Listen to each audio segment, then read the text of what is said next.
So you believe that this warning letter was sent by the Phantom Weasel?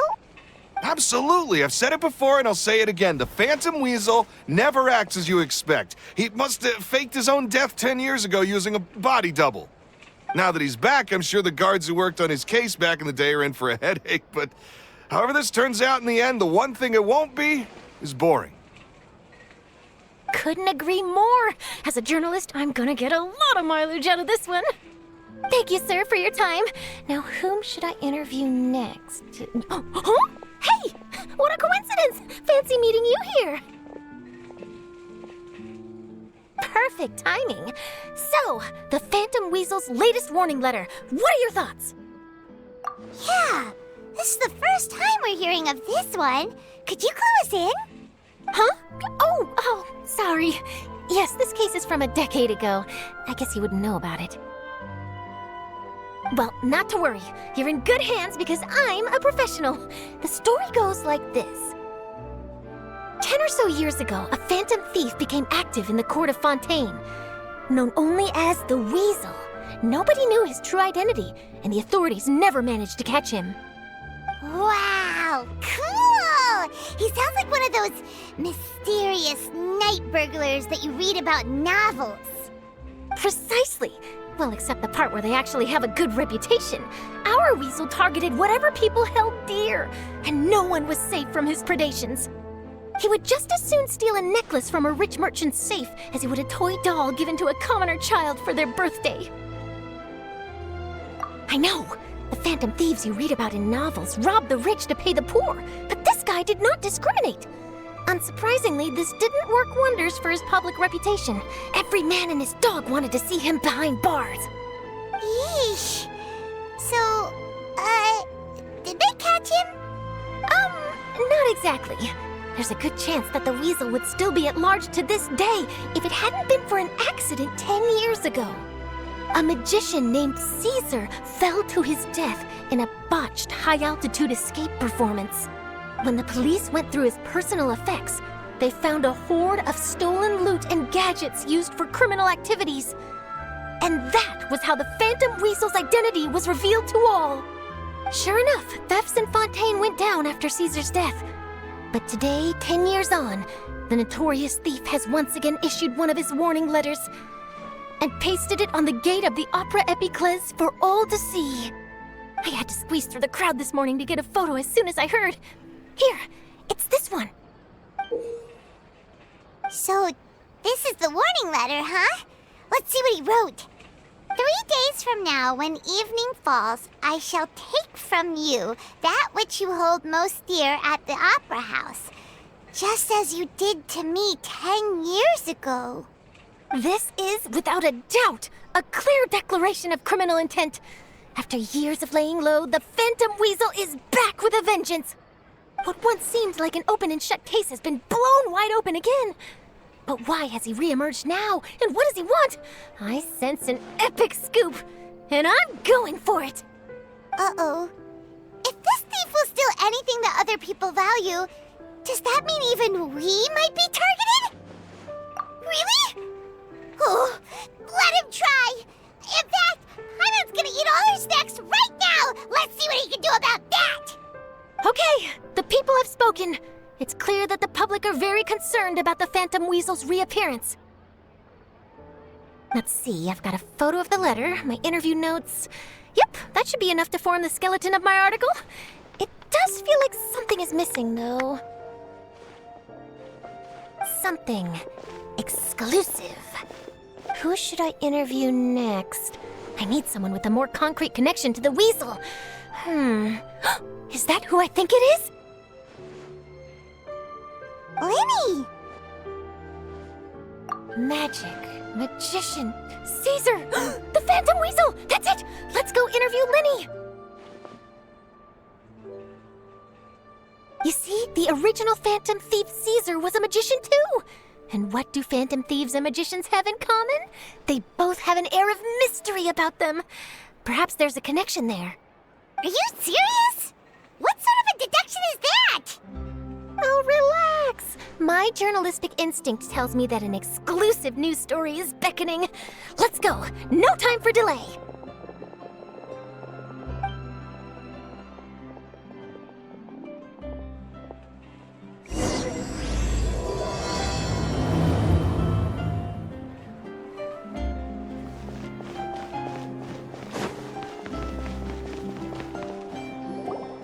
Wow, Mr. Magician! How did you know which card I picked? Oh, it's simple. Come closer and I'll let you in on my secret. Magicians have a special skill called telepathy, which means we can read other people's minds. Really? Then, what am I thinking now? Well, first you need to relax, because I can see that you're clenching your fist in your mind, as if to say, no, I mustn't let him guess it. Aww. And now you're getting a little flustered. You're trying to find a way to empty your mind, to think of nothing at all.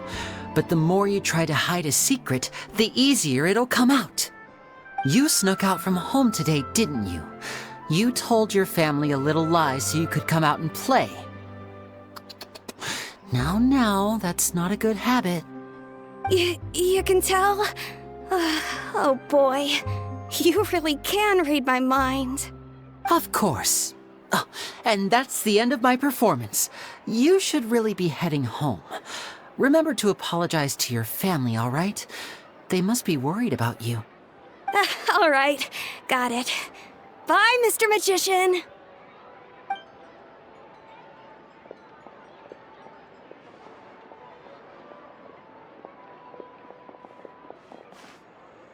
Hey, Lyney? Why, hello. We meet again. Are you looking for me? What's the situation? Well, why don't you guess, Mr. Telepathic? Oh, please. You didn't believe that spiel, did you? The power of telepathy is quite beyond me. I'm sure that child would beg to differ. Seemed like you were right on the money. That was nothing more than a little trickery. I made an educated guess based on his micro-expressions. That, plus the fact that he was the only kid here without his parents, and he looked as guilty as sin. He made it easy for me. You guys, on the other hand, let me guess. Don't tell me you're here for the Phantom Weasel, are you? Wow, got it in one! Is this more of your trickery at work? Wait, really? No trickery this time. It was pure luck. His warning letter's been the talk of the town, so I figured that maybe you were asking around about that. Bingo! I plan on writing a column reporting on the latest news about the Phantom Weasel.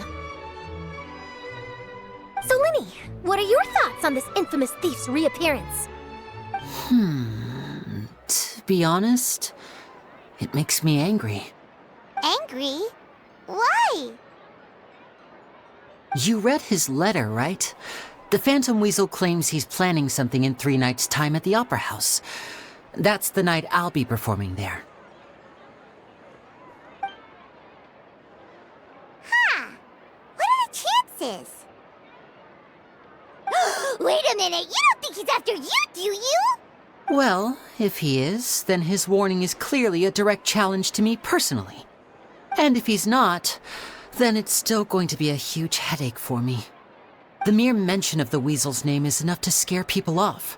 So once the contents of that letter get out, barely anyone will be showing up to watch my show.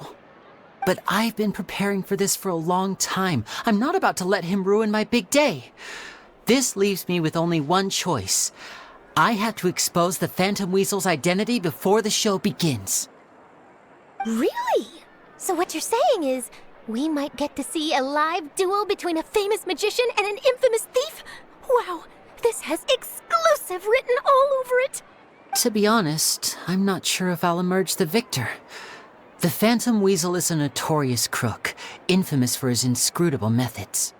You're being far too modest, Lyney. I think your magic tricks are even more inscrutable than those of a thief. Thanks for the compliment, though I have to say I don't care much for the comparison. A lot of people liken magicians to thieves because we both have the ability to make things disappear without the person noticing. But there's an important difference that these people overlook. Allow me to demonstrate with a quick magic trick. Here, I have a flower, just an ordinary flower that was picked not long ago. Watch it carefully now. 3, 2, 1. It's gone! That's the question. Where did it go? Therein lies the difference between us. Thieves make precious things disappear, but only magicians make them reappear. If I could now invite you all to check your clothes, there might be a surprise in there somewhere.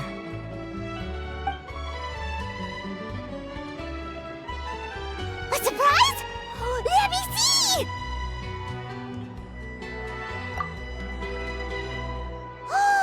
It's right there! But how? You haven't moved this whole time! What an outstanding trick! Sorry, Lyney, it seems that my previous praise was woefully inadequate. Clearly, magic is the superior art form to theft. Don't worry, I didn't take offense. I just wanted to take the opportunity to perhaps change some of the preconceived notions you might have about magicians. Since Cesar's death, a lot of people associate magicians with criminality. It can be quite frustrating. I can imagine. Coming back to your trick just now, might I presume that you are well versed in floral symbolism? For example, magicians often use rainbow roses in their flower-related performances to represent passion and romantic encounters. But you used a Lumidu spell, which, if I'm not mistaken, allude to separations. I'm curious to know if there was any deeper meaning behind this choice? Impressive knowledge. It's no wonder you're such a successful journalist. But I'm afraid I don't know the first thing about floral symbolism. I'm just in the habit of using Lumidu spells in my magic. It sounds like something I should look into, though. I'll buy myself a copy of Fontaine's Floral Language Facts when I have some time. But it'll have to wait until this Phantom Weasel business is behind us. Well noted. In that case, this brings us to the end of our interview. I, for one, am looking forward to the final showdown between you and the thief. Please feel free to get in touch to update me on any further developments. Otherwise, I will of course see you at your show in 3 days' time, but let's hope the Phantom Weasel is caught by then. If there's nothing else, I'll be off. You've given me lots to work with here, and I've got no time to lose if I want to write that exclusive piece. I'll see you all later.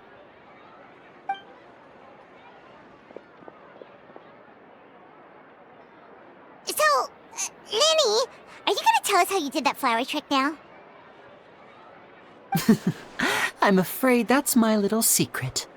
Aww. Well, magicians are entitled to their secrets. But Paimon's really itching to know how it's done. You feel it too, right? So itchy. Not so itchy then, huh? Well, since you're so concerned, how would you like to serve as my temporary magician's assistants and help me investigate? Magician's assistants? Oh, that sounds fun! Assistants are technically magicians too! Also, it'll bring us one step closer to figuring out how that darn trick is done! Shall we go for it? Excellent. Thank you for putting your trust in moi. The first thing we need to look into is who Cesar really was. If he truly was the Phantom Weasel, that means that the Weasel is dead, and whoever wrote this warning letter is just a copycat criminal. But if he wasn't the Weasel? Well, that'll make things more interesting. It would mean that the Weasel lives, and he's been laying low all this time in some corner of Fontaine. And if we're investigating Cesar, his fiancée Jemma is a good place to start. Word is that she visits the cemetery often, so I asked Lynette to wait for her there. We should make a move. Let's go and rendezvous with Lynette.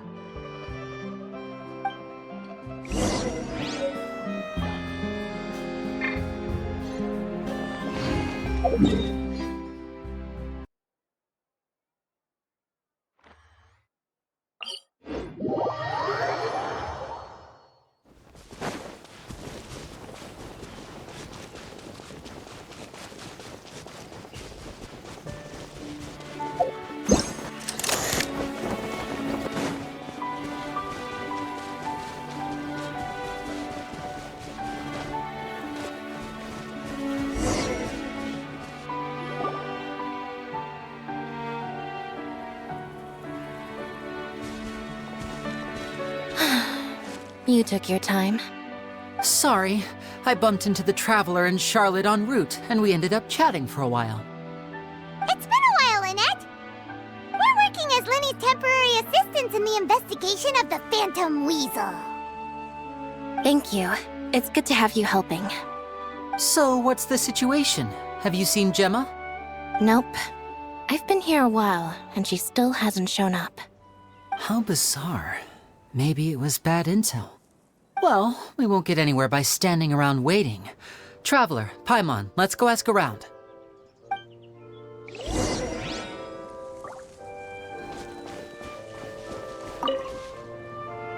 Excuse me, good sir. Do you by any chance know a Jemma? Jemma? You mean Cesar's fiancé? Sure I do. What's this about?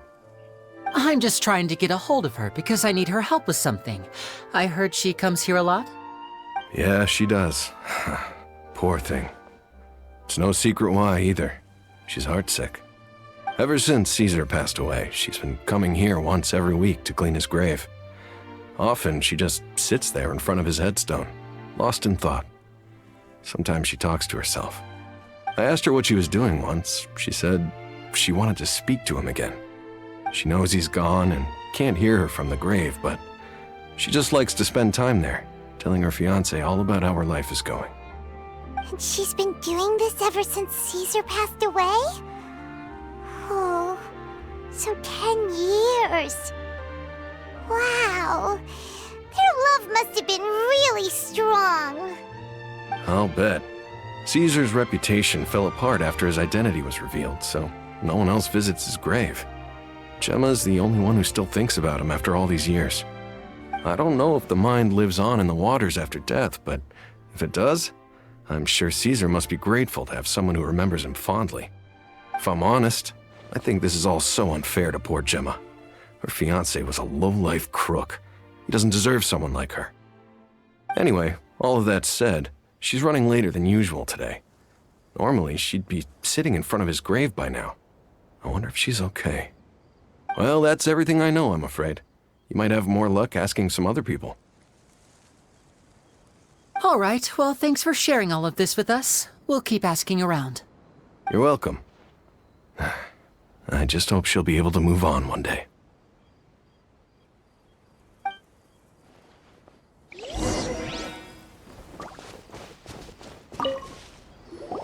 Did you hear the news? They're saying the Phantom Weasel's back. You're kidding. Wait, isn't he dead? I don't know anymore. All sorts of news flying around nowadays. I can never tell what's true and what isn't. But what if, just hypothetically, I mean, what if this weasel's the real deal and Cesar was framed? Called it. Seriously, 10 years ago, on the day it all went down, I said to myself, you know what? This guy's been set up. The Cesar I knew was a good guy. He gave balloons to children on the street, for Pete's sake. What, are we supposed to believe that he was a balloon thief or something? Give me a break. Oh, please. Weren't you the one cursing his name to high heaven when the police announced the news? You were all, that gosh darn lousy son of a, you think you know a guy, or words to that effect. Wait, did I say that? I don't seem to recall. Hello there. Sorry for disturbing you, but I couldn't help but notice you were discussing the Phantom Weasel. We're actually quite interested in this topic as well, but we're struggling to get to the bottom of it. Do you think you could spare a moment to tell us a little bit about Cesar? You've come to the right people. Yep, I was there. Back when Cesar used to perform magic tricks on the street. He was a great magician. The best trick I ever saw him do was pop a transparent balloon, only for a whole bunch of doves to fly out from the inside. I was right up close and didn't blink or look away once, but for the life of me, I still don't have the faintest clue how he pulled it off. Really incredible stuff. I saw him perform too. He always used to bring some gifts along for the kids who came to watch his show, and he'd hand them out after he was done. Sometimes he even got the kids to write their wishes down, and then he'd make the items on the wish list appear in his next show. Huh. He doesn't sound like such a bad guy. But after he died, there were also rumors that he used the wish list to find out what was precious to people, with the intent to steal it later. As I'm sure you know, the Phantom Weasel would steal just about anything from anyone. Whatever the case, now that the Weasel is back, Cesar's become a hot topic once more. I bet Jemma must be pleased. If Cesar's name gets cleared, maybe it'll finally give her some solace after all this time. No, speak of the devil. That's her over there. If you've got any more questions about Cesar, she's definitely the one to ask. So that's Jemma. Is it just Paimon, or does it look like something's wrong? Wait, it looks like she's injured. Come on, let's see if she's okay.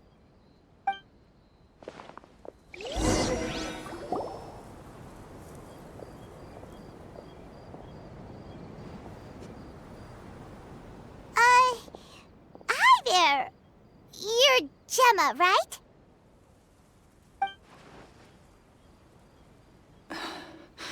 Who's asking? Don't be afraid, we mean no harm. It looks like you're injured. How bad is it? Thanks for your concern, but you didn't answer my question. Who are you, and what do you want with me? My name is Lyney, and this is my sister Lynette. My name's Paimon, and this here's the Traveler. We're investigating the Phantom Weasel. The Weasel posted a warning letter this morning. If he still lives, that means that Cesar was falsely accused. You knew Cesar better than anyone else. So if you're willing, we'd love to hear what you think about all this. I promise you can trust us. We won't hurt you. In fact, we'll do all we can to keep you safe. I never believed that he was the Weasel. Huh. I suspected as much. Okay, so going back 10 years, do you remember anything strange in the weeks leading up to the accident? Did Cesar have a falling out with anyone, for instance? No, not that I know of. Got it. All right, sorry for disturbing you. If you don't have any more questions, please leave. I want to be alone with him.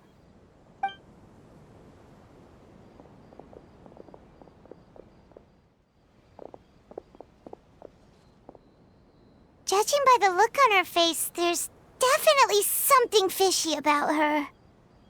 She's lying. She definitely knows something. That's fair.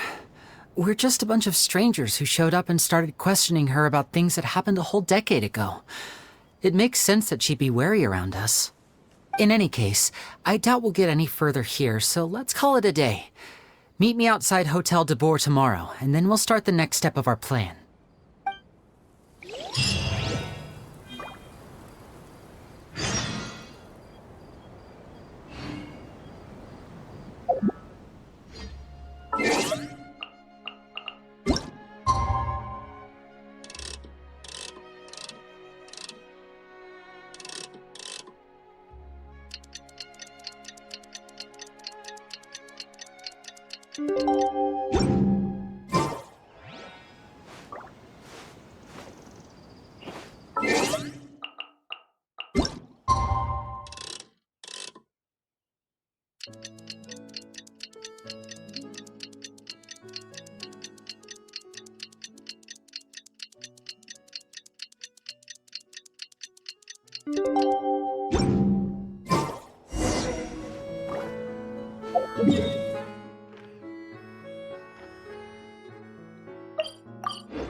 over here.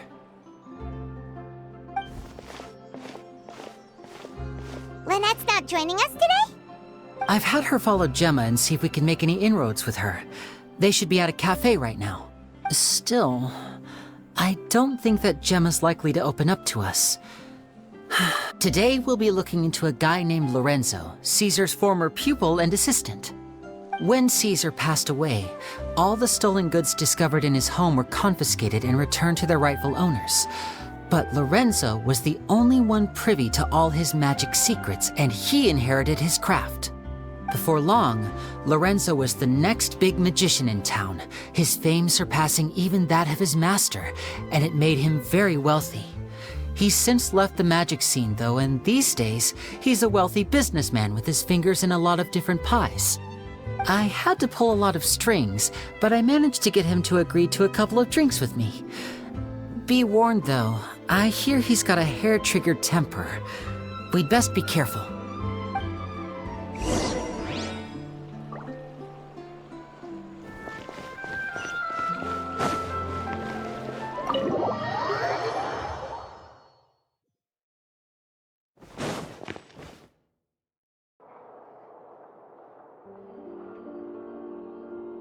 You neglected to mention that you were bringing 2 other people with you. My apologies. These 2 are my assistants. When they heard that I was meeting with the former magic maestro himself, they begged and pleaded with me to bring them along. And if it's no trouble, a couple of autographs would really make their day. Oh, forget the pleasantries, just sit.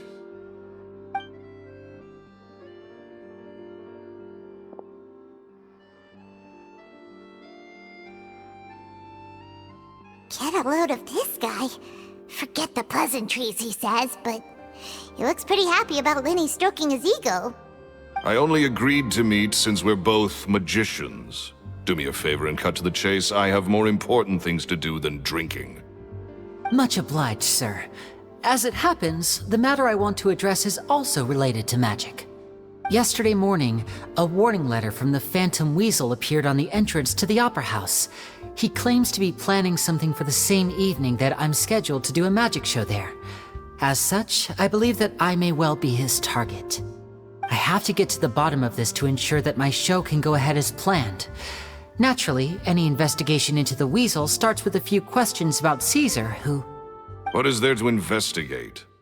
Cesar was the Weasel and he's been dead for 10 years. So what if some sick creep thought it'd be funny to write a warning letter? It changes nothing. Are you trying to tell me you actually bought it? Please, sir, no need to get so worked up. I do concede that a copycat is but one possibility. Possibility? It's a fact, Lyney. Look, my patience is limited, so listen carefully while I'm still willing to put up with you. The Weasel is dead. Period. Everyone knows that, so do yourself a favor and quit this investigation. It'll lead you nowhere. Look, if this affects your magic show in any way, I will personally compensate you for any losses. Oh, sir, I'm honored, really. But this isn't about finances for me. My pride as a magician is what's at stake here, Lorenzo. Copycat or not, this person has thrown me the gauntlet, and I must meet their challenge head on. Your pride? Don't mince words with me, boy. Just tell me, what exactly are you seeking to do? I want to find out the Phantom Weasel's true identity. I have to know for myself what really happened 10 years ago. What would that accomplish? And what do the events of 10 years ago have to do with you, anyway? Look, you of all people should know that a magician never reveals their secrets. And in any case, dead men don't talk. So if you really care about your magician's pride, then you'll forget about Cesar and move on. Uh-oh. This is getting awkward. Lorenzo? Is that? Oh, it is you! I know that big, booming voice anywhere. What's up, my man? Want to grab a drink with me? Another day, I'm busy. Oh, come on. You can't be all business all the time. You know what they say? Live fast, die young. You gotta learn how to kick back and relax once in a while. If I wanted your life advice, I'd ask for it. Now get out of my face and go be drunk somewhere else. Sorry, my good sir. I don't believe I've had the pleasure. Oh, hey! Edmondo. He and I are business pals. We worked together a bunch of times.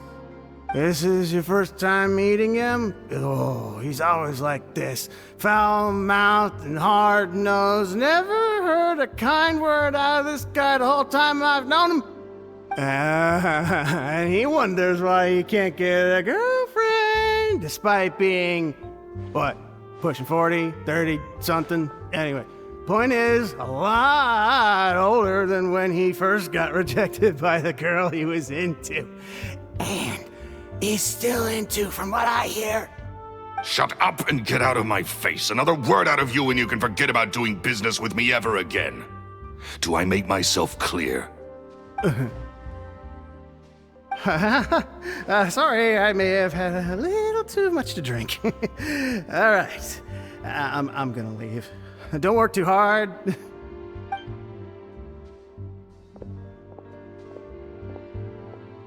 I think it's high time I made a move as well.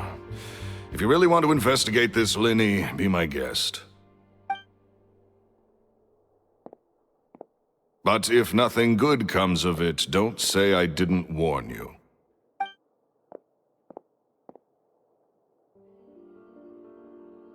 Well, that fell to pieces in a rather spectacular fashion. Any thoughts? Totally. And what was all that about compensating you for your losses? Why would someone you just met make an offer like that? He's gotta be hiding something. And not like Jemma. She was a little suspicious, but this guy's definitely covering something up. I think so too. We need to look into Lorenzo more closely. That guy Edmondo seems to know a thing or two about him. He only just left. Let's see if we can catch up with him.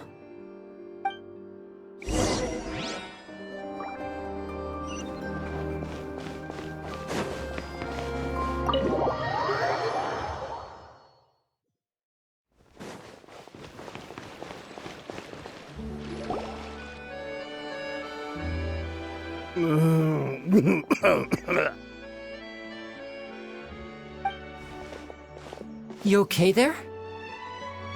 Who are you? Oh, it's you guys. Don't worry about me. I must have had one too many. I just need to ride it out. I said way too much back there, didn't I? Yeah, I nearly talked myself into complete financial ruin. Note to self, no more drunken chats when Lorenzo's around. So, he was serious about threatening to cut you off? Ugh, Paimon knew he was a bad egg! Hey! Keep your voice down. Don't go prying into Lorenzo's personal affairs.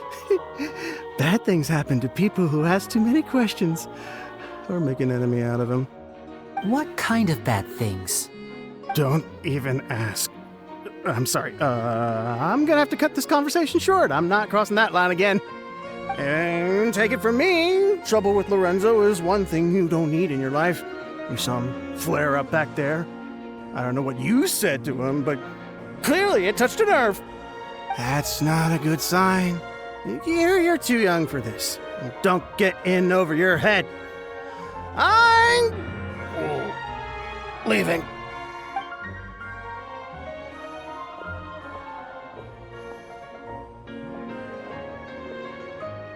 And there he goes.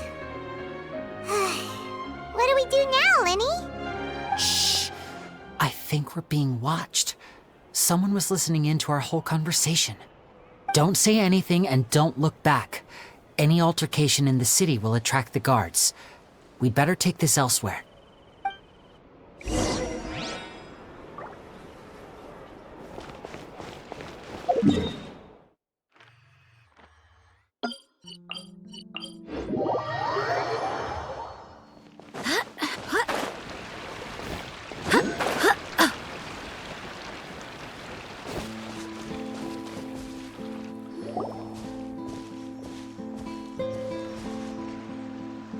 You followed us a long way.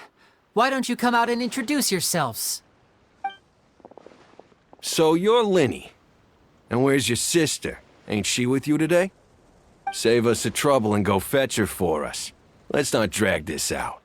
Paimon doesn't like the tone of your voice, mister! Who sent you, huh? Save your questions, missy.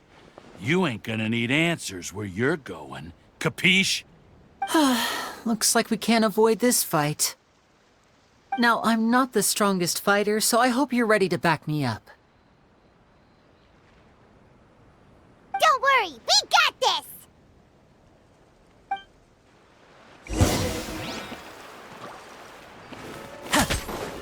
Step right up!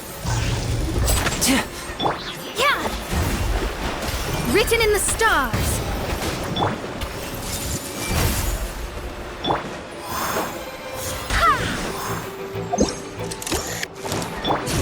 Shine down! Curses. They're tougher than we thought. Vision wielders are always trouble. Intimidation ain't gonna work like it did on the lady. Come on, let's scram!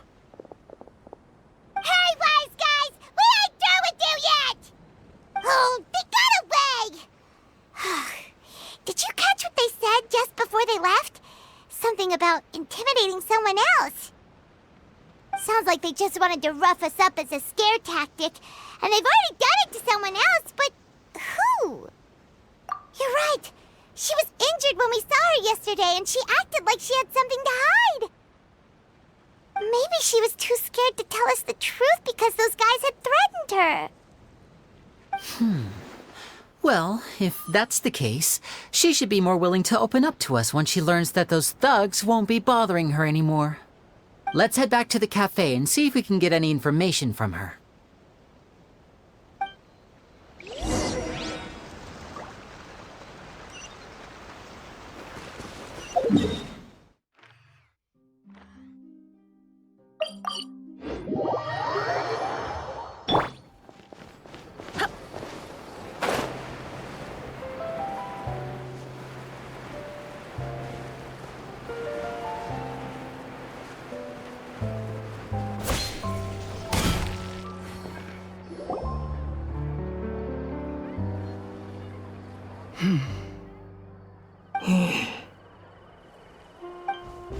Jemma? You again. What is it this time? We just ran into the men who... So, you can relax now. We're here to protect you. What? Why? I didn't tell you anything. Why would they come after you? Sounds like they're no strangers to you. That's putting it mildly. I know them all too well, and I hate them with every fiber of my being. It's been 10 long years, and still every time I try to look into Cesar's death, they show up and warn me not to do anything stupid. How do I know I can trust you? Do you really think you can get to the bottom of it all? And why are you doing this? I'm afraid I can't reveal all the details just yet, but I can promise you this. I will expose the Phantom Weasel's true identity. Because you see, this is a personal matter of the utmost importance. I give you my word. Trust me. Okay. I've heard that Cesar used to have a magic workshop where he kept a lot of his personal effects. If possible, I'd like to take a look at them. Do you know where it is? The Fuscus. But the place was sealed up by the police after his death, and no one's been there since. I also know that the Fuscus is dangerous territory. Lots of hostile groups lurking around. If you're serious about going there, please be careful. Understood. Lynette, you stay here and take care of Jemma. Don't let her come to harm. Got it. But if I'm staying here, I'm ordering dessert. I mean, bon appetit, but stay sharp too. They're likely to come for you while I'm away. Okay. All right. Power saving mode off. I'll start taking this more seriously now.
If Jemma gave us the right location, then the workshop should be right nearby.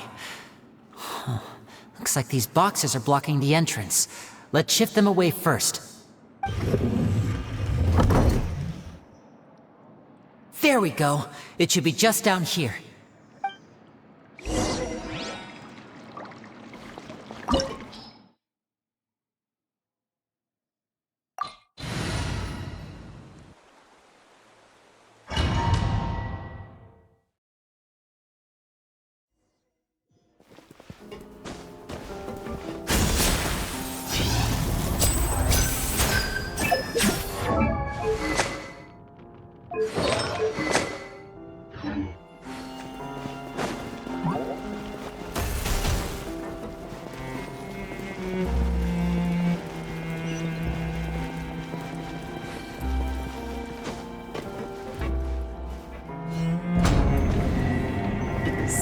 This was Cesar's workshop.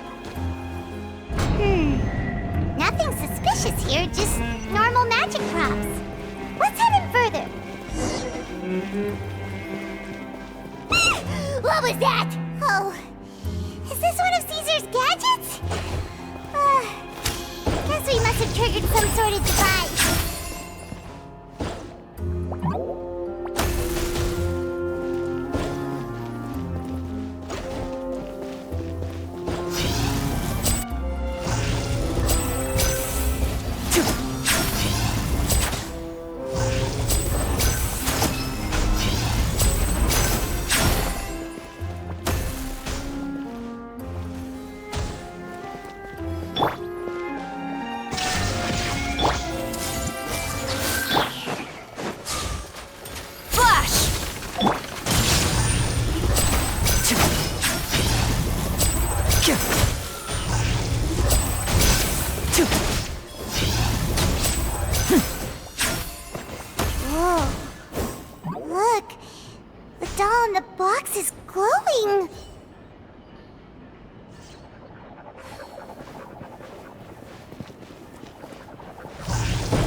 One of them looks different from the rest.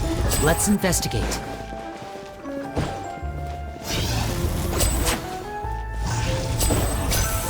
Got it. We're supposed to find the box that lit up at the start, right? There should be another wish list inside. Let's keep trying.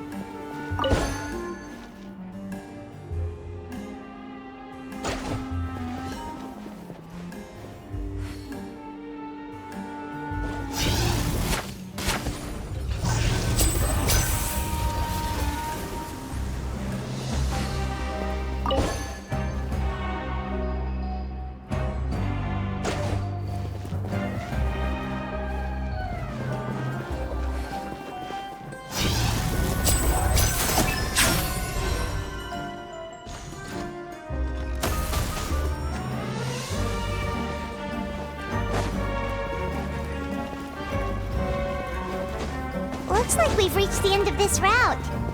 Shall we try a different one?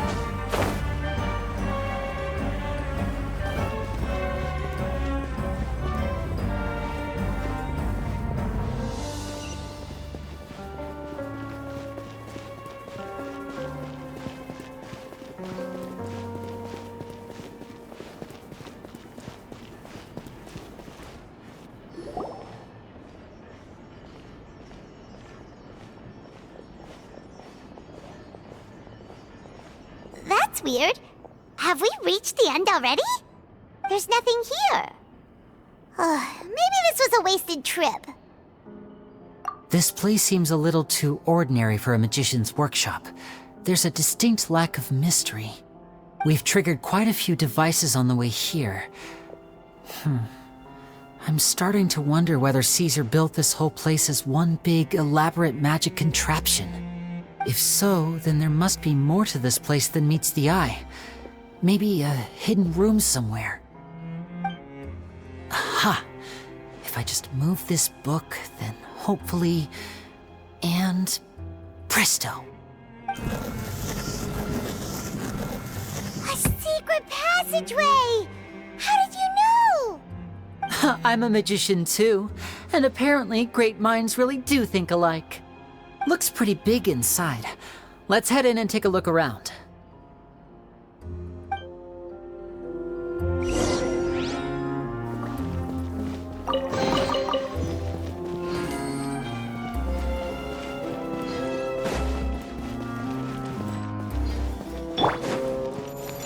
I see everything! Go and splash! Strike!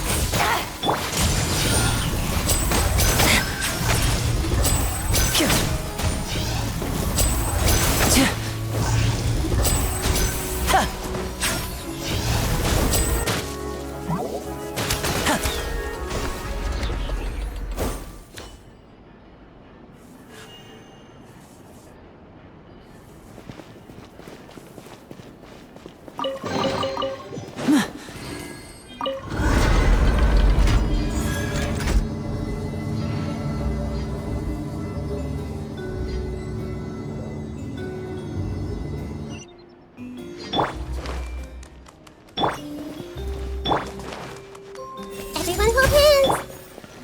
Torn to oblivion!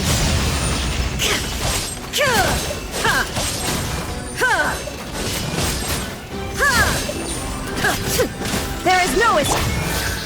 I see everything!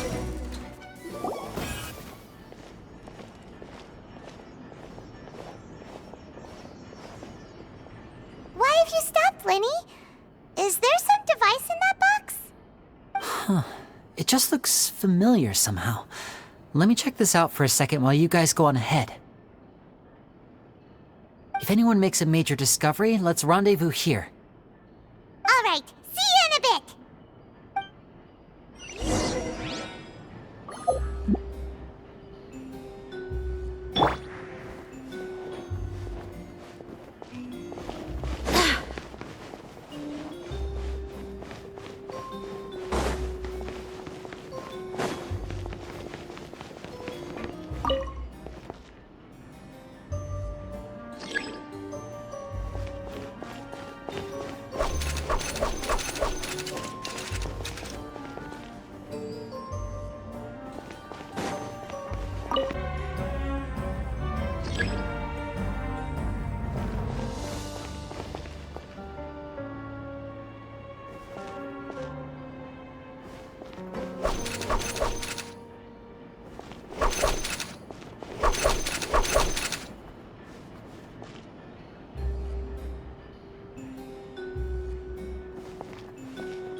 Let's take a peek inside it, shall we?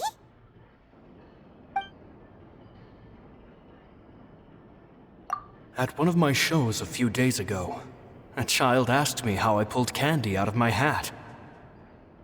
As a joke, I told the kid that the hat has a built-in wish-granting machine.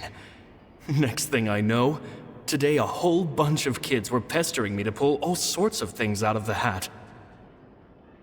So I told them another white lie. The machine needs time to power up, but in the meantime, you can write your wishes down. Well, they took me up on that offer, enthusiastically. As I write this, I've only just got back from running around all over town, buying the things they wanted. Boy, are my legs sore. I wound up saving very little this month, but that's not a major issue. I now have a bigger problem. How am I going to hide all these things inside my hat?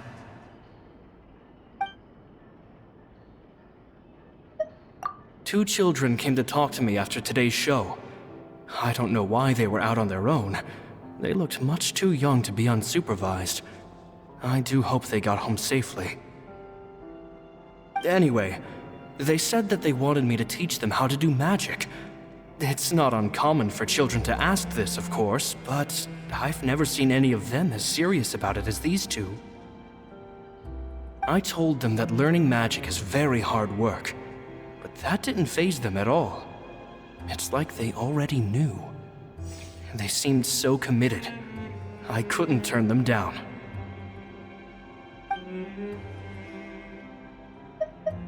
It seems like something's bothering Lorenzo lately, but he won't open up to me about it.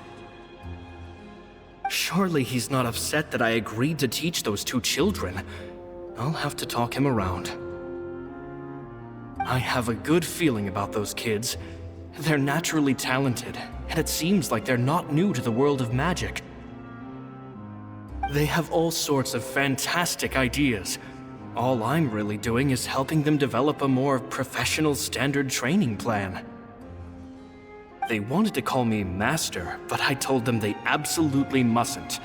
Any magician worth their salt could have taught them what I have. They're the geniuses here.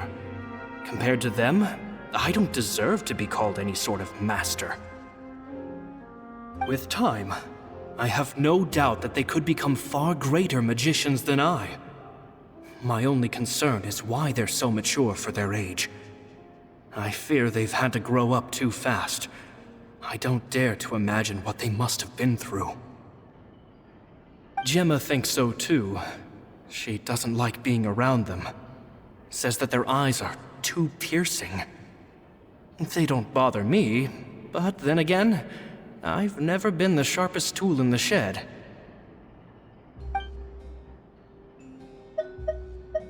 It's nearly time for me to go on tour. I asked the two kids if they'd like to come with me, but they shook their heads. I once overheard them talking about their father and their mission. Sounds like their parents have other plans for them. I guess we'll be parting ways soon. It's only been 10 days since I first met them, but I think that I've gotten a feel for their personalities now. They're very tough, but also very cautious, and they trust no one but each other. This, I fear, is not a good habit to have. They hide things from me too. For example, when I asked them where they live and why they wanted to learn magic, they lied. That's the thing about children. Whenever they're trying to cover something up, it always shows somehow. I can sense that their lives have been hard, possibly even dangerous too. They're not like other children. It's a shame that I can't do more to help them. After thinking things over, I decided to tell them a bit about how I see the world. It's full of lies and falsehoods, and that is why we must find our own truth. P.S. I hope they won't find my nagging annoying. Children are so opinionated nowadays. Will it do them more harm than good for someone they've only known 10 days to lecture them like that? P.P.S. Maybe I'm overthinking this. Children aren't interested in grand philosophies. It probably just went in one ear and out the other. I bet they've already forgotten every word I said. Oh, Cesar, Cesar. Just mind your own business next time.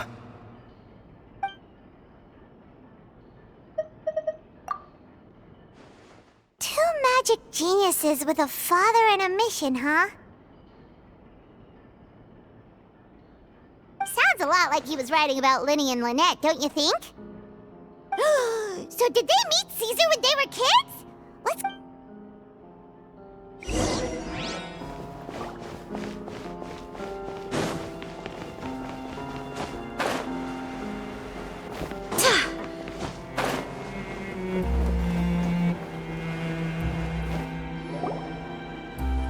Lyney? Shh, hold that thought. As I expected, there's a lot of fishy things going on in this place. Fishy? Uh-oh, what have you found? All in good time. Before we go over our new leads, I want to tell you how a high-altitude escape is performed. First, the magician slots themselves into a magic box in full view of the audience. The box is then suspended high in the air, and a short while later, the base automatically opens. At this point, a dummy will fall out of the box, but it looks real enough to grab the audience's attention, and they start wailing and screaming. Meanwhile, the real magician, who has by now blended into the crowd, waits for a good moment to make their appearance and put on a hysterical performance. Oh no! Is that me? Did I just fall to my death? Very vivid description. Paimon can really picture it. And then what? The audience's gaze then turns to the magician, and by the time they realize what's happened, the dummy has vanished, as if everything that just happened was some sort of shared illusion. Of course, that's just how I think the process should work, theoretically speaking. The inventor of this trick never performed it successfully. When the box opened, Cesar was the one who fell out, and not the dummy. He fell right to the ground from the highest point of the opera house. And no one else has ever attempted this trick since. My understanding of how it works is just based on what I could gather from his notes and the relevant gadgets here in his workshop. So Cesar's famous high-altitude escape has never been done, huh? Paimon was about to say how cool it would have been to see it in person, but if it's that dangerous, it's probably for the best that no one else tries to do it. Wait a second.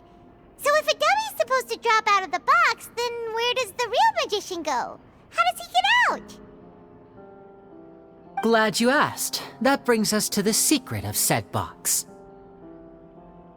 This box right here is the one that Cesar constructed himself to use in the performance, and it's not as simple as it looks.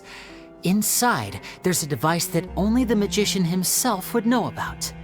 Once the magician's inside and the box is lifted up into the air, the audience's view of the box is fixed at a certain angle. From where they're standing, they have a clear view of the front, sides, and bottom, but the back and the top are now no longer visible. At this point, the magician presses a button inside the box, opening a secret door out of view. He then escapes through this trapdoor onto the opera house roof, waits for the dummy to fall and distract the audience, and quietly returns to ground level. That's way simpler than Paimon imagined. Even Paimon could probably do it. Well, there's a little more to it than that, of course. The hardest part of this trick is controlling the audience's mood and reactions. That takes an exceptional degree of showmanship. There's the falling dummy, the miraculous reappearance, the pompous performing. Maybe the magician would even have themselves tied up before it begins to strengthen the impression that there's no escape. Many days and nights of careful research and painstaking practice would have gone into this, all culminating in a performance just a few minutes long, but one that still manages to transform the shock and grief of a tragic accident to the joy and laughter of a mesmerizing magic trick. Cesar was a highly accomplished magician, but unfortunately, even he didn't manage to pull it off. So, how did it go so wrong? You said you found some fishy stuff here. Have you figured out what really happened? I can make a pretty good guess. I looked into the case files. The magic box Cesar was using at the time of his death had the secret button I mentioned positioned on the right-hand side. And sure enough, he always used his right hand as his dominant hand in public. Okay. Nothing suspicious there. But here's the strange thing. Most of the devices in this workshop have the mechanism on the left-hand side, including this box right here, which leads me to believe that Cesar was in fact left-handed. Because a magician can't afford to have their most basic habits stand out too much. People naturally focus their attention on the most important details of the task or situation at hand. But a magician needs to be able to redirect an audience's attention at will so as to avoid arousing their suspicion. The essence of magic is getting people to believe a lie.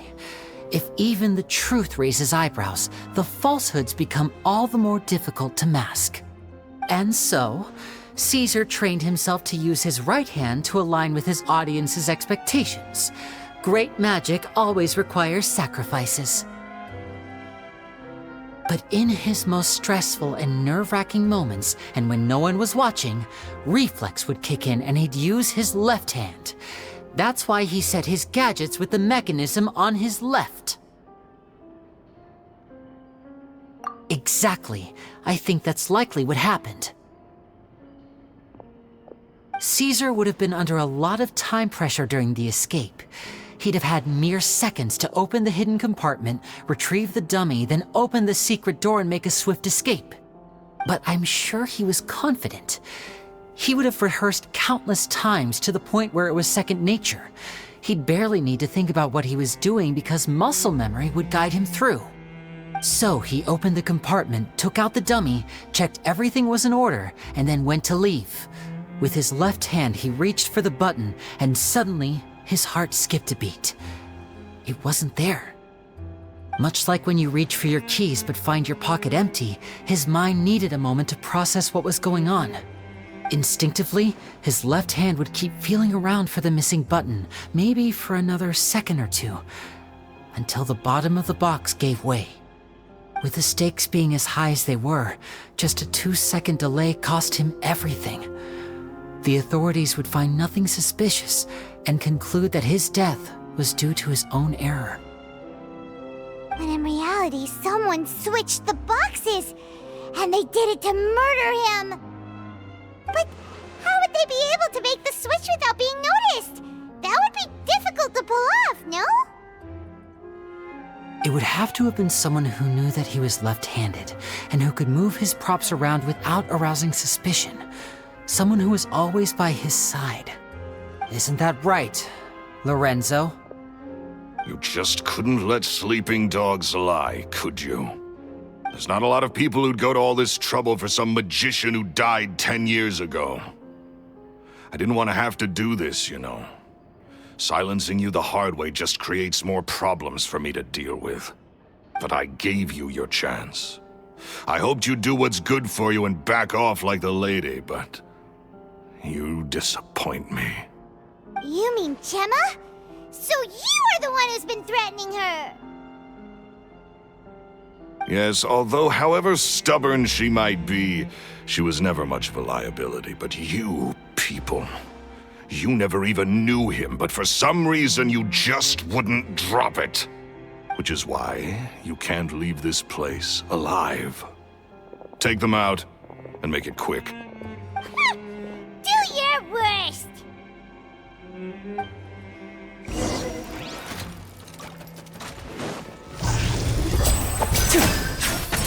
Step right up!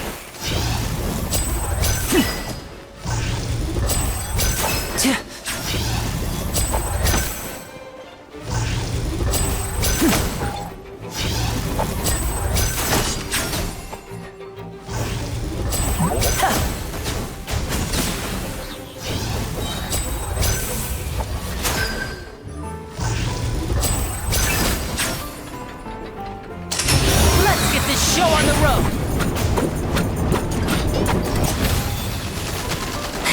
Now disappear!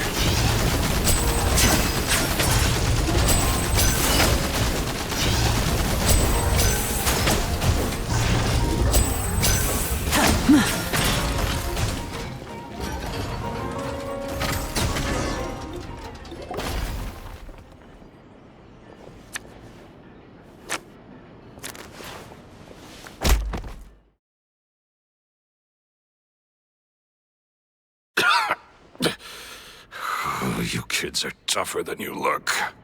Had enough yet, Lorenzo? Your cronies can't help you now. I think it's high time you started talking, and what I'd really like to know is, why did you murder Cesar? If I had a Mora for every time you've said that man's name. Of course, he was just an amateur who did cheap tricks for gullible children. I was the one who made magic into the fine art it is today. The aristocrats doffed their hats to me! So it was jealousy. Jealousy. Hatred, more like. I hated Cesar. All he cared about was his magic. He lived and breathed it.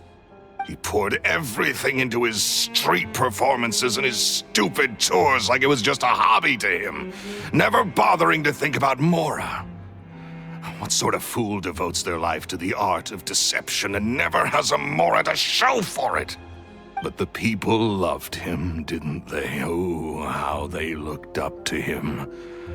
No one gave me a second look. All I ever heard was, "Oh, your master's amazing, isn't he?" Amazing. Yeah, so amazing that he was completely broke.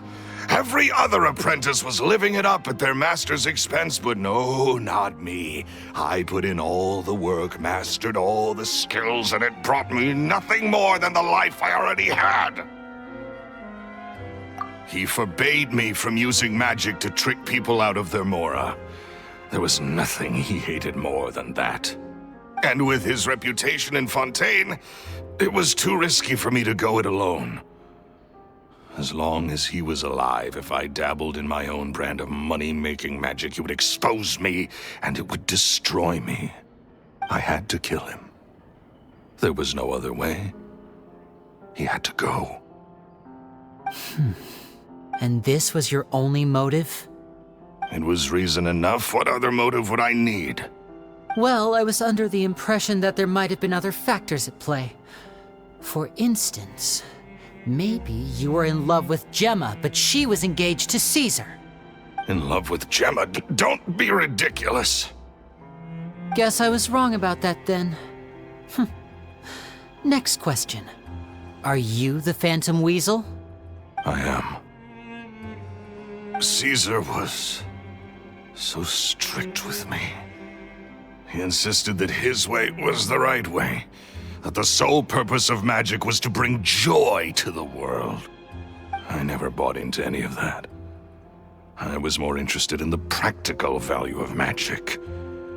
Sure enough. Oh, yeah! Charlotte told us that the weasel would steal whatever people valued, no matter how much it was worth. That's just how it looked from the outside. What would any thief want with second-rate loot? I've only ever targeted high-value items.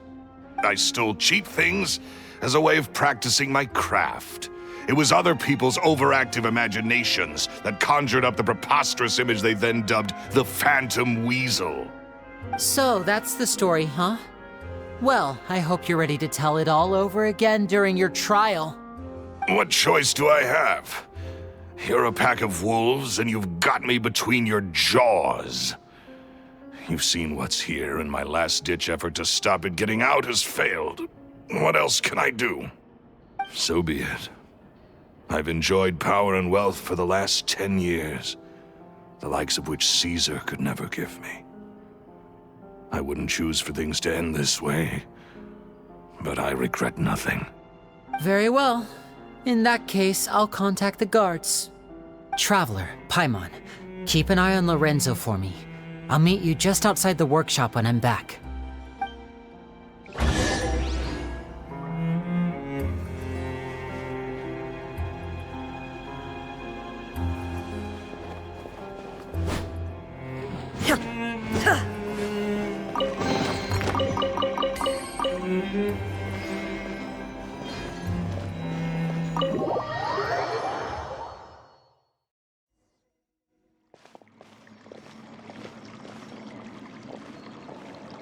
Lyney has told me the whole story.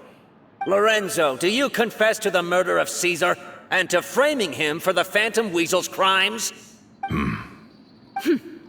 Look who's finally developed a conscience.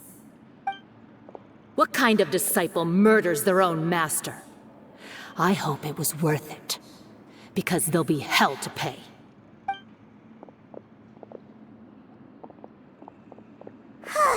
Looks like it's all over. What should we do next, Lyney?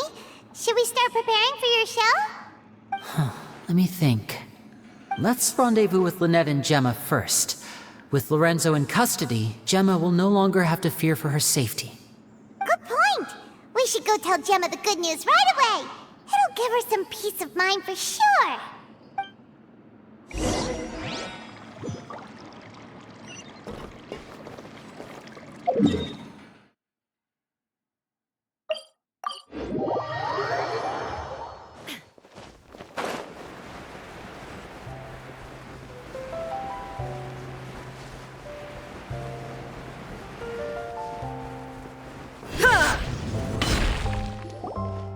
Ah, you're back.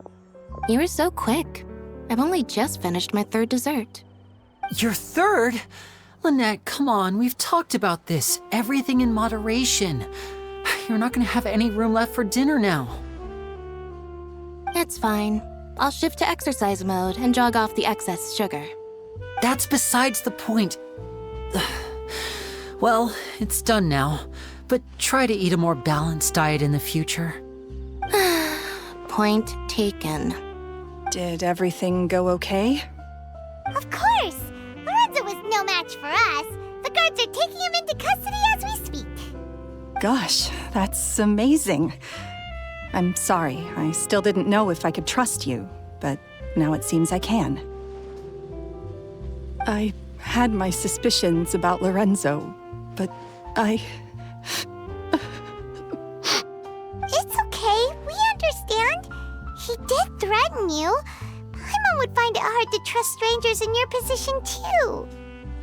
But you don't need to be scared anymore. Everything's gonna be okay. Sorry. My emotions are all over the place right now. I've been waiting for this day to come for so long. I always wanted to report Lorenzo. He took all of Cesar's property, which I found suspicious, but I had people watching me all the time, so I couldn't risk looking into it. I was so afraid. I was scared he'd do something terrible to me, and then no one would be left to visit Cesar's grave. So I never had the courage to speak out. Thank you all. Truly. Thank you so much.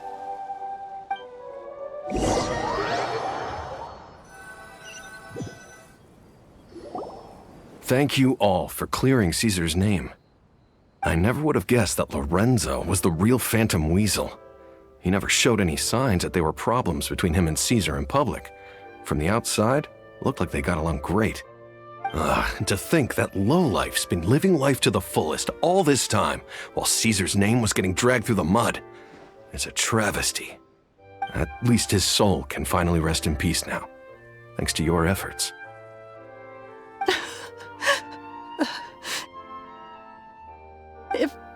If only I'd realized before it was too late. Don't blame yourself, Jemma. This isn't your fault. Yeah, you still have the rest of your life to live. Cesar wouldn't want to see you spending it feeling guilty. Cheer up, Jemma. My brother's doing a magic show at the Opera House tomorrow evening. Would you like to come along? It might raise your spirits. This show will be a special one. We're holding it in Cesar's honor. In Cesar's honor? Really? Oh, thank you. I'll be there. Great. We'll see you tomorrow evening. Traveler, Paimon, don't be late. Don't worry, we'll be there. No way are we gonna miss out on a free magic show. Wait, Paimon feels like we're forgetting something. Oh yeah, Cesar's diary! We never found out if the two kids Cesar had...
Paimon's excited to see another of Lyney's magic shows! Wait. Lynette, shouldn't you be on stage by now? Not this time. My brother's going solo today. So I'll be watching with you. Good evening, ladies and gentlemen. I hope everybody's ready because the show is about to begin. The great magician Lyney has prepared a spectacular show for us all tonight, concluding with an all-new grand finale that no audience has ever seen before. Wow! A new trick! Thank you all so much for coming. Now, prepare to join me on a journey through the mystical and miraculous.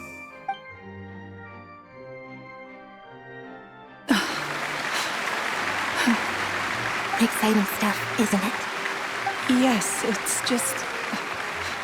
It reminds me of him. No wonder. Cesar was a famous magician too. So, how did you two first meet, Jemma? Well, I was out on the street once, and I saw him performing for little children. Children love magic, because they're willing to believe in things that can't be rationally explained. Cesar had this amazing way of bringing them into a dreamlike world. And somehow, I felt drawn to him too. So I went up and asked him to do a trick for me. Aw, that sounds so romantic. What trick did he do? It was with a flower. He took it in his hand, snapped his fingers, and it magically appeared on my head. I was so happy that day. No one had ever given me a flower before that. Oh, that's so cute! Actually, now that you mention it, Lyney's done that one before. Is that right? Then I suppose he's a romantic at heart, just like Cesar.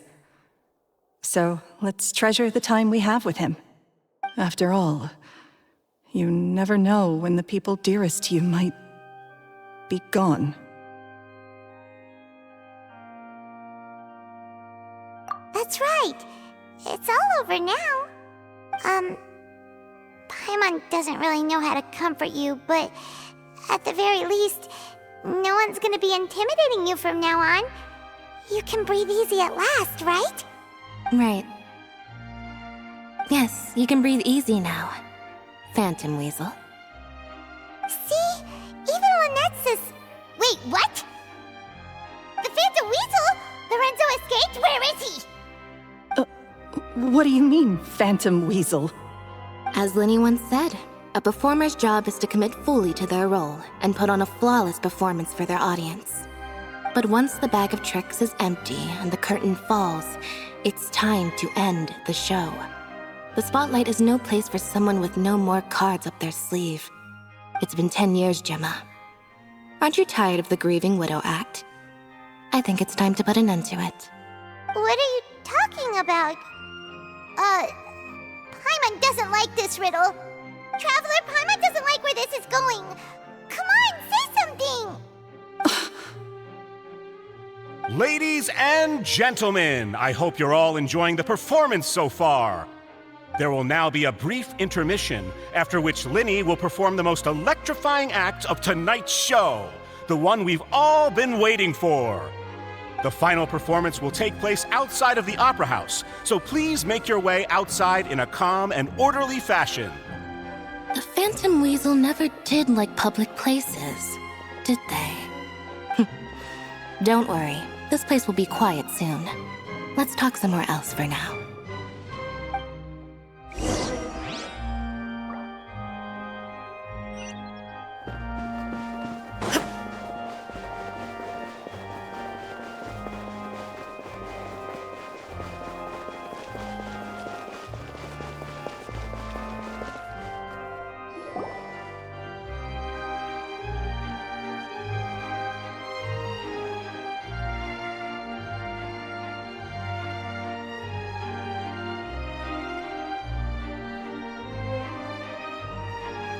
Dear me, this is awkward, isn't it? And unfortunately, I'm all out of gadgets, so I'm afraid I can't do any tricks to liven up the mood. This is a big mistake for a magician to make, but thankfully, I do have a backup plan. Now, who wants to hear a story? Lyney, don't we have more important things to address right now? Lynette accused Jemma of being the real Phantom Weasel a moment ago. Oh, what the heck's going on? All in good time. Magicians are good at guessing what people are thinking. I know the questions you want to ask. And as it happens, the story I'm about to tell might answer a few of them. Really? Well then, let's hear it! Paimon's dying of curiosity here! Let's go back to the very beginning. A decade ago, when the Phantom Weasel was terrorizing the court of Fontaine. She never missed a target, never left a trace, and no treasure was safe from her thieving hands. But as her infamy grew, so did the readiness of the police, and her opportunities to act became ever fewer. Every day, she ran the risk of being exposed for who she was. Of course, she could not simply take this lying down, and before long, she found her ticket to freedom. She would create a scapegoat, a false weasel to close the chapter on her behalf. After weighing her options, she set her sights on a renowned magician, Cesar. After all, magic and theft shared enough similarities for people to buy the story when the truth came out. So then what? Being the master deceiver she was, the weasel easily earned Caesar's trust. Now, all that remained was to frame him for her countless crimes. But as she was considering how to make her move, she noticed Caesar's aggrieved pupil, and a new thought entered her mind. Maybe I don't need to get my hands dirty after all. At her encouragement, Lorenzo tampered with Caesar's magic box, causing him to fall to his death. Afterwards, Lorenzo seized his master's property, and the weasel set about tarnishing Caesar's reputation. Two co-conspirators committed the perfect crime.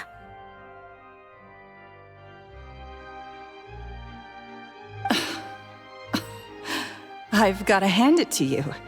You're both exceptional storytellers. It's enough to make even me wonder whether there was really another mastermind behind all this, pulling the strings. But I just have one question. You seem to think that I am the villain in this tale. What's brought this on, Lyney? Is it something that Lorenzo said? Don't worry, Lorenzo said nothing at all. But I never believed that he was the weasel, and in fact, my investigation only made me more certain of that. He was too forthcoming with his confession, as if there was something else he was trying to hide. How disappointing. So you'd sooner trust Lorenzo than me, even without a shred of evidence?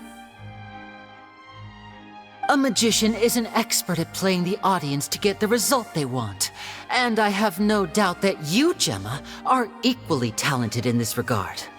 With a little help from Lorenzo, you put on a very convincing performance.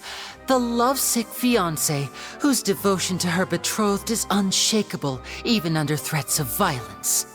Cesar was maligned and hated by all for 10 years, but you? Everyone sympathized with your plight. Who would suspect for 1 second that the lovely young lady always seen weeping in front of Caesar's grave was actually the mastermind behind his demise? No, not that poor lady. Perish the thought. Wait, so you mean the whole intimidation thing was just a hoax? Jemma and Lorenzo were both in on it? But why would Lorenzo agree to that? And why didn't he sell her out even at the end instead of admitting to being the weasel himself? Yes, why indeed? Maybe Jemma herself could enlighten us on that question. Well, Lyney, if you're so confident in your version of events, then I think the answer should be obvious. Having killed Cesar with his own hands, Lorenzo was plagued by overwhelming guilt. Revealing the Phantom Weasel's true identity would serve no purpose.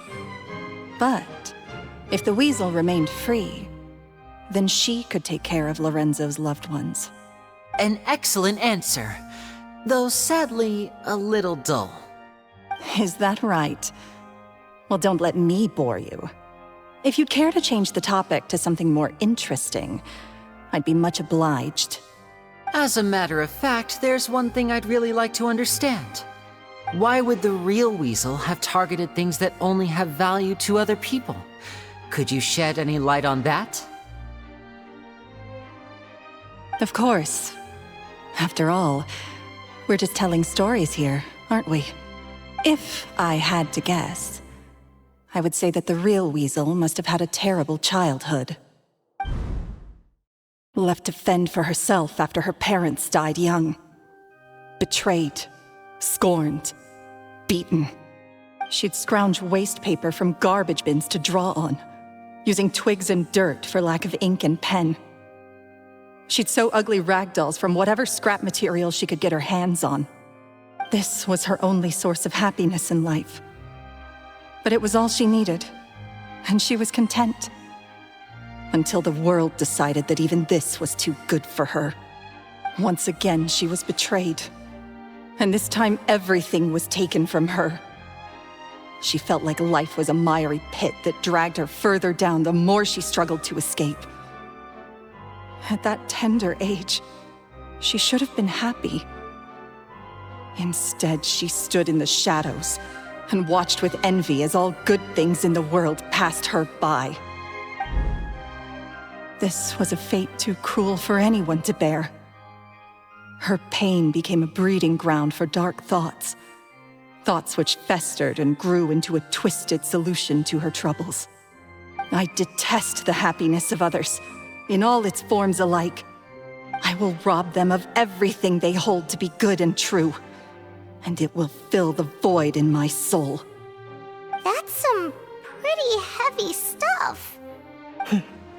Now it all makes sense.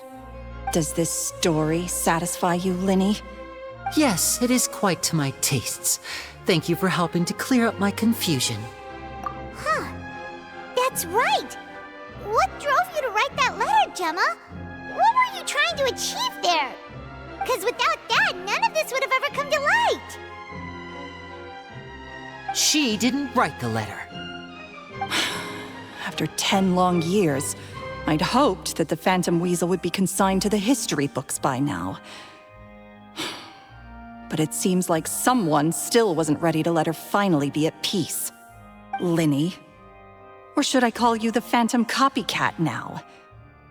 You were the one who posted that letter outside the Opera House. But why?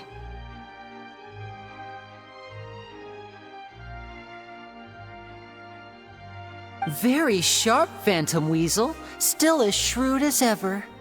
Well, no need for me to be coy about it. Our goal was to clear Cesar's name. The most straightforward way to change the public's impression of Cesar was to force the Weasel to show themselves. That's it? You had no other agenda? Of course we did. We made it quite clear in the letter, I believe. I shall take from you that which you hold most dear, just as you did to me 10 years ago. 10 years ago? You mean Cesar's death? You met him? Wait. Oh, I get it. You were those two obnoxious kids. It's been so long, and you're all grown up now. I didn't recognize you. He taught you magic back then, didn't he? For what, 10 days or something? And you went to all this trouble. Why? Because you feel like you still owe him something? We remember all our debts, however great or small. 10 years ago, Cesar's reputation was torn to shreds, and his legacy was thrown out. 10 years on, and no one cares what the truth is anymore. But we did not forget, and so we came to find you. And? What exactly did you take from me? I'm free? Do you really think so? Cesar once told me that even though the world is filled with lies and falsehoods, we must find our own truth. I think that applies to you too. Truth can take many forms. Prized possessions with nostalgic value, fervent hopes and dreams, and irreplaceable people. Life took many things from you, and those wounds never healed. When they ached unbearably in the dead of night, stealing became your way of numbing the pain. What are you trying to say? I'm saying that for the last 10 years, you've been living a rather uneventful life. Perhaps that's because you found something other than a life of crime to fill the hole? Back to Lorenzo for a second. He murdered his own master, played along with your act, and took pains to make sure any suspicion would be directed towards him. But what did he have to gain from all that? He knew who you were and the things you'd done, and despite that, he was willing to give everything up for your sake. He's the reason that you haven't felt the compulsion to steal in all these years. You're more than just accomplices in murder. You're the only real friends each other has. So I think you know, deep down, that he is the only truth you have in your life. But that truth is gone now, and I guarantee you, you'll never see it again. Congratulations on your freedom, Jemma. Your freedom will cost you dearly. From now on, you'll be all alone in a world full of lies and falsehoods. I do hope you'll be able to bear it. You've still got a long life ahead of you after all. Gather round, one and all. The time has now come for the amazing Lyney to perform his final act in tonight's show. I'm sure you're all wondering what he has planned for the grand finale. Well, wonder no more, for the answer is a death-defying high-altitude escape. A high-altitude escape? I'm sure you all remember the magician Cesar. This was the very trick that led to his fatal fall, after which he was dubbed the Phantom Weasel. But we have now learned that Cesar was wrongly accused, and that the real Weasel has now confessed to their crimes. Guess that's my cue to leave. Whew. I've been practicing this one for ages now, but I'm still a little nervous. Traveler, Paimon, I hope you enjoy the rest of the show. There may be a lot of people watching tonight, but you alone are my true witnesses. Lyney, wait. You two hid a lot from Cesar. He went to his grave without ever knowing your secrets. So what about now? Are you an open book? Or are you still the same as ever? You don't have to tell lies to end up isolated and alone. One day, you'll end up exactly where I am today. Maybe then you'll finally understand. You're wrong. I'm nothing like you. So, what are we Like Lyney said, when you're ready, let's head outside and watch the show. But what about Jemma? She'll figure out what's best for her soon enough. Oh, and if you'd like to see Lyney after the show, you know where he'll be. The usual haunt. All right. Well, let's go and watch Lyney's finale then. This trick's a pretty dangerous one, but he should be able to pull it off, right?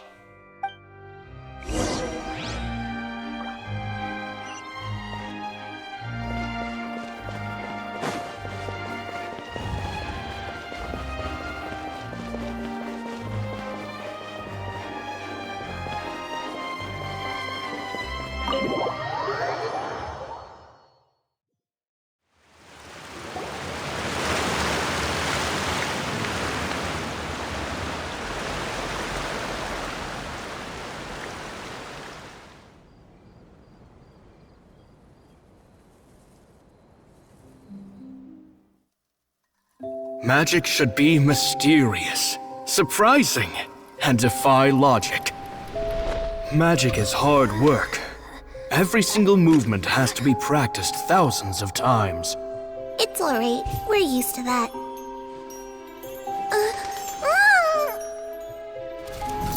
We're sorry. You've taught us so much, but we can't tell you the whole truth. It's okay. Do you still remember what I told you? This world is full of lies and falsehoods. I only hope that one day, you can find your own truth. What about you? Have you found your truth? Magic is my truth. I want to perform a magic trick so great that people will always think of me when they talk about it. For a magician, what greater honor could there be? Look! Behold! Lyney is sealed inside the box. Will he manage to escape? 10 years ago, Cesar attempted this very trick, and it was at this precise moment that...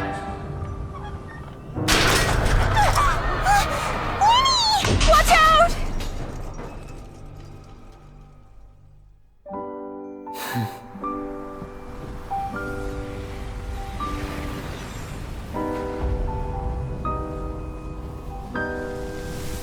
Mysterious.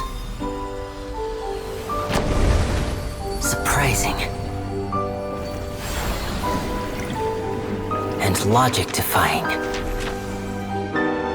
Isn't that right? This honor belongs to you, Cesar.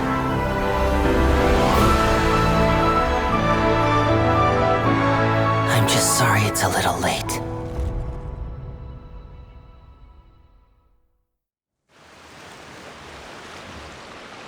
Did you see that? 1 minute he was falling, and the next, he turned into flowers. How could he possibly have done that? How mysterious. I didn't blink once. He just vanished, right in front of my eyes. What a heart-stopping magic show! This was really worth the trip. Cesar's name has finally been cleared, and Fontaine's new star magician Lyney has fulfilled a wish on his behalf. Oh, I couldn't ask for a better grand finale. It will make a great headline for the Steambird tomorrow, even if I do say so myself. Whew. Looks like everyone really loved Lyney's grand finale. Paimon doesn't see Lyney anywhere. Where'd he go? Oh, Lynette said he'd be waiting for us at the usual haunt. But, where is that? Oh, you mean the one where Cesar's buried? Yeah, that's probably it.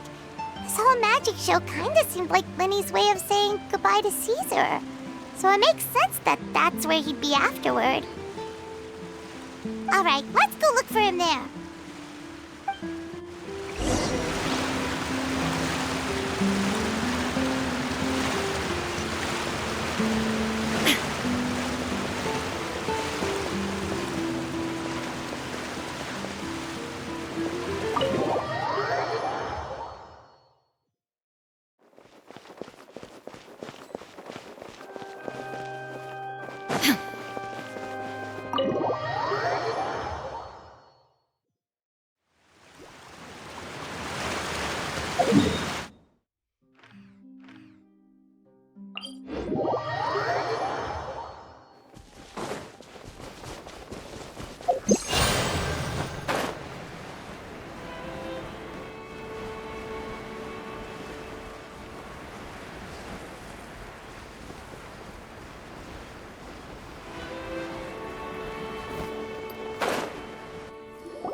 Paimon was scared to death when the chain broke. Paimon was sure something had gone horribly wrong. Magic is a performance art. A magician has to get creative to keep the audience on tenterhooks. That's our job. So I tweaked Cesar's original setup a little to keep it fresh. I was honestly a little nervous during the live performance. The thought of falling, suddenly feeling weightless, seeing the sky and the ground spinning and spinning. Sometimes, I can't help but wonder what Cesar thought in those final moments. Did he regret taking Jemma and Lorenzo on? Or did he believe that it was his own slip-up right until the end?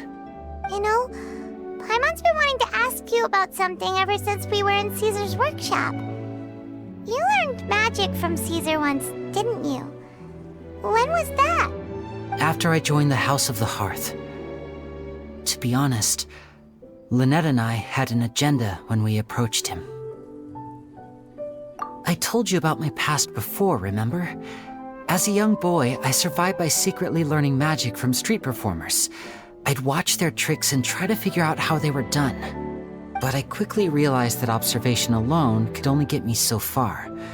What I saw was the polished final performance, but the rigorous training they put in behind the scenes remained invisible to me. I needed to learn how to improve my sleight of hand, hone my misdirection skills, and make niftier props. We were gifted enough that we'd made some progress by ourselves, but without proper guidance from a professional magician, we quickly plateaued. So that's why you sought Cesar out? Yes. We figured there was no harm in asking, but it took us by surprise that he was so willing to teach us. In all, we only spent 10 short days together, but he was very good to us. By contrast, we hid so many things from him. For instance, when he asked why I wanted to learn magic, I answered, "It's my passion." But in truth, there was already a lot more to the story by then. After being taken in by an aristocrat for our magic talent, then betrayed soon after, this was no longer about me doing what I loved. What amazed me was how the lie escaped my lips even as I was hesitating over whether to tell him the truth. Trust is a beautiful thing. Sadly, I'd forgotten how to trust by then. Lyney. Still worried about the way I feel? You really are a gentle soul, aren't you? But don't worry, I'm used to it now. From the mansions of the elite to the House of the Hearth, lies and selfishness have followed me and Lynette everywhere we go. After Cesar went on tour, we became busy with our missions. The next we heard of him was that he'd fallen to his death, and was now declared to be the Phantom Weasel. That night, I remembered his smile. But as I lay there, I didn't know what to say to him. To keep secrets is to put up walls. The longer you keep them up, the less you let people in. Then, one day, you look around and realize your life is like an empty auditorium after a show, full of seats once occupied by all the people who left. But I guess that's the price we have to pay.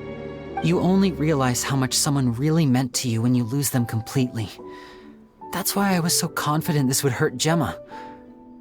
Because I felt it for myself. Yeah, cheer up, Lyney.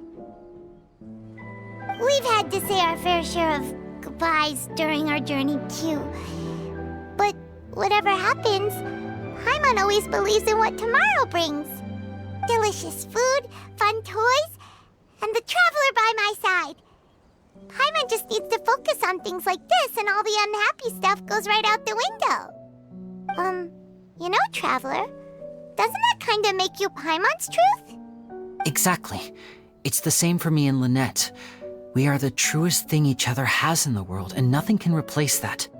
Life has taken plenty from us, like it did from Jemma. But at least it left us with each other. That's what gave us the strength to get through the darkest days. That's why the darkness never consumed me, and why it never will. Maybe we live in the shadows too, but we remember every precious ray of light that shines through. All right, time to lighten this conversation up a little. What did you think of the show tonight? Were you happy with it? It was amazing! Paimon just wishes we hadn't been so distracted with the Jemma situation. We spent most of our time in the Opera House just talking and pretty much missed the entire first half of the show. Lyney, could you do just one more trick for us? Whoa, that's a bit of a tall order, I'm afraid. The show's just finished, so my sleeves are decidedly card-free right now. Aw, come on! Surely you can think of something. The Lyney Paimon knows can do anything if he puts his mind to it. Oh, all right then. I'll give it a go, but only because it's you. Watch closely. I have a flower in my hand. You liar! There's nothing in your hand! We ain't going along with this! Huh? My goodness, you're right. But I could have sworn I brought one here with me. Okay, try this. Count down with me. 3, 2, 1. 3, 2, 1! Now, have another look around. Maybe the flowers appeared somewhere else. Really? Let's see. Wow, there it is! Oh, this is a different flower from the last time, right? This one's called, oh yeah, a rainbow rose. But more importantly, Paimon has to know how the trick is done. Please, Lyney, pretty please! Well, if you want to learn magic, you'll have to start by addressing me as teacher. Ugh. Fine. Please, teacher, please! Since you asked so nicely, I'll share one little tip with you. Namely, the student of magic cannot solely rely on others being prepared to reveal their secrets. You have to observe, think, and find the answers for yourself. Is that it? Look at the time. We shouldn't linger here too long. Thanks again for coming to see my show. I bid you both good night. I look forward to seeing you again. All right, fine. See ya. Shall we head back now, too? Oh, Paimon can't wait to read The Steambird tomorrow. Paimon bets Lyney and Cesar will be plastered all over it. Let's head to the Steambird's offices tomorrow morning and see what we can find out.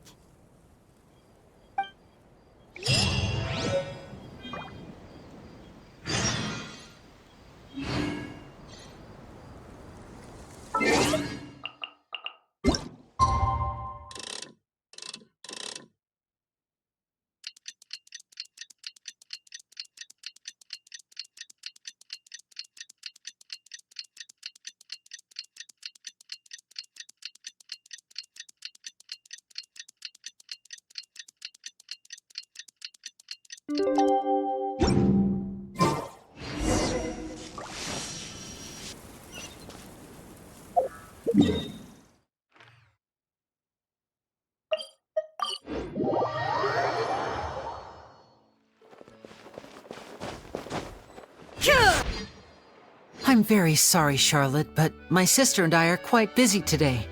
I'm afraid we'll have to decline this interview.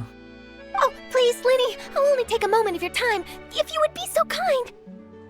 Huh? What's happening here? I spent all night writing my piece about the Phantom Weasel, and it was going to go to print this morning.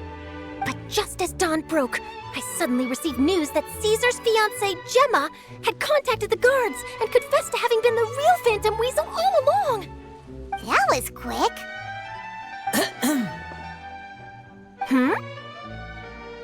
Too late, bro. That was quick, you say? It sounds like I've got some catching up to do. Please, fill me in. Whoops. Aha! My instincts did not lead me astray. You do have something to hide. Jemma turning herself in must have something to do with Lyney's performance last night. Maybe watching my high-altitude escape trick reminded her of a better time with Cesar, and she could no longer ignore the voice of her conscience. Okay then. Wait, no, there must be more to it. If that's all it took for her to have a change of heart, how did it take her 10 whole years? Well... Oh, I remember now! You and Jemma were nowhere to be found after the show. What happened between you? Quickfire question! Where did you all go after the show? Oh, we went to the cemetery and Lyney did a private magic trick just for us. Actually, glad you mentioned it, because that reminds Paimon, guess what? Lyney started using rainbow roses in his tricks. What? I don't recall ever having received a rainbow rose from you myself. Is this supposed to mean that they're more important to you than your own sister? No, I just,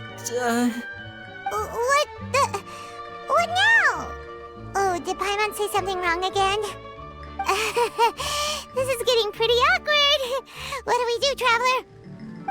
Seems like this interview wasn't meant to be. Well, never mind. There's always next time.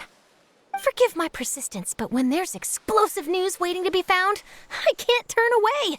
The news about Jemma has already made waves, and I'll stop at nothing to get to the bottom of it all. Apparently, one of the things she said to the guards was that her final wish is to see Lorenzo one last time. There's clearly a web of complicated relationships there. Can't blame me for being curious. All right, I guess I'll leave you to continue the rest of your conversation in peace. Bye for now.